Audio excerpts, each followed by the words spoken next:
Hey friends, welcome to UG here. आज हम एक बहुत इम्पोर्टेंट सवाल उठाएंगे। क्या कोई बीमारी वास्तव में लाइलाज होती है, या फिर क्या हमारा शरीर खुद को ठीक करने की कैपेसिटी रखता है, जिसे medical science self healing ability कहती है। जब हम किसी बीमारी को लाइलाज कहते हैं तो असल में उसका मतलब सिर्फ इतना होता है कि मेडिकल सिस्टम के पास अभी उसका साइंटिफिकली प्रूवन इलाज नहीं है। पर इतिहास गवाह है कि बहुत से लोगों ने ऐसी बीमारियों से भी खुद को ठीक किया है जिन्हें डॉक्टर्स ने लाइलाज कहा था।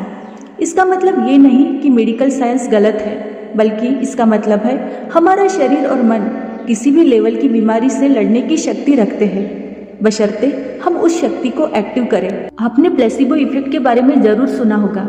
ये एक वैज्ञानिक प्रयोग है जिसमें मरीज को एक नॉन एक्टिव सब्सटेंस जैसे शुगर पिल दी जाती है, लेकिन उसे बताया जाता है कि ये असली दवा है। परिणाम, मरीज सचमुच ठीक हो जाता है।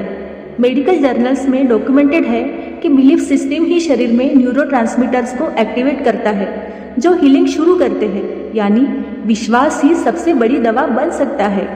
अब जरा इसके उल्टा सोचिए, नोसिबो इफेक्ट। अगर डॉक्टर या कोई रिपोर्ट आपको कहती है अब कुछ नहीं हो सकता, आपकी कंडीशन इरिवर्सिबल है, तो शरीर उस डर और विश्वास को बीमारी में बदल देता है। इसलिए कई बार सिर्फ एक डायग्नोसिस रिपोर्ट पढ़ने भर से शरीर में नई समस्याएं शुरू हो जाती है, क्योंकि हमारा सबकॉन्शियस माइंड उस बीमारी को स्वीकार कर लेता है। मनोविज्ञान कहता है कि ब्रेन इमेजिनेशन और रियलिटी के बीच भेद नहीं कर पाता। अगर आप बार बार ये कल्पना करते हैं कि मैं बीमार हूँ, या आप गूगल सिम्टम्स पढ़ पढ़कर खुद को मरीज मानने लगते हैं, तो शरीर उन्हीं लक्षणों को रियलिटी में बदल देता है। इसे हम साइकोसोमैटिक सिम्टम्स कहते हैं, यानी ऐसे शारीरिक लक्षण जो मानसिक कल्पना से उत्पन्न होते हैं। अब एक बहुत ही प्रेरणादायक उदाहरण, डॉक्टर जो डिस्पेंजा।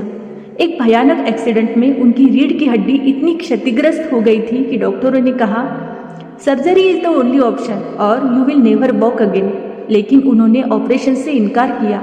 हर दिन केवल एक ही चीज की, गाइडेड मेडिटेशन, विजुअलाइजेशन और बॉडी मैपिंग। उन्होंने बार बार खुद को चलता हुआ, दौड़ता हुआ कल्पना किया, और कुछ ही हफ्तों में no surgery, no medicine, only mind, वे पूरी तरह से ठीक हो गए। अब बात करते हैं शरीर को खुद ही ठीक करने की प्रक्रिया, यानी सेल्फ हीलिंग एक्टिवेशन के 5 जरूरी स्टेप्स। Number 1, mental reconditioning. अपने मन को फिर से प्रोग्राम कीजिए, ये मानने के लिए कि कोई भी बीमारी फाइनल वर्डिक्ट नहीं है। दूसरों की रिकवरी स्टोरी सुनिए, पढ़िए, ताकि आपके अवचेतन मन में ये संदेश जाए, yes it is possible. Number 2, healing expectation. इच्छा और अपेक्षा में फर्क होता है। मुझे ठीक होना है, इससे आगे बढ़िए। सोचिए मैं ठीक हो रहा हूँ, इससे हीलिंग हार्मोन्स जैसे डोपामिन और सीरोटोनिन रिलीज करता है। Number 3, faith and surrender. अपने शरीर पर विश्वास, उपचार पर विश्वास और उस यूनिवर्सल इंटेलिजेंस पर विश्वास जो हर कोशिका को चला रही है। Number 4, visualisation therapy.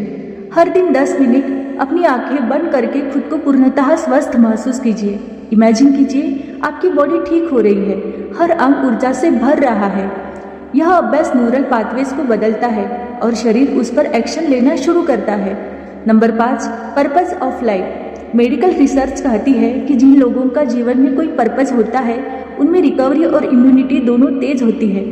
जब हमें पता होता है कि मुझे क्यों ठीक होना है, तो शरीर का हर सेल उस लक्ष्य की तरफ काम करता है। तो दोस्तों, याद रखिए, आपका शरीर एक हीलिंग मशीन है, आपका माइंड एक पावरफुल कंप्यूटर है, और आपकी सोच एक दवा है। बस ज़रूरत है थोड़ी सी अवेयरनेस की और विश्वास की। यदि आप इस टॉपिक को और डिटेल में समझना चाहते हैं तो डॉक्टर जो डिस्पेंजा की किताब यू आर द प्लेसिबो एक बहुत ही अच्छी किताब है। इसका लिंक हमने डिस्क्रिप्शन में जानकारी के लिए दिया है। अगर ये वीडियो आपको प्रेरित करे तो इसे अपने परिवार और दोस्तों से जरूर शेयर करें, क्योंकि हीलिंग सिर्फ जानकारी से नहीं, अवेयरनेस से आती है। मिलते हैं नेक्स्ट वीडियो में।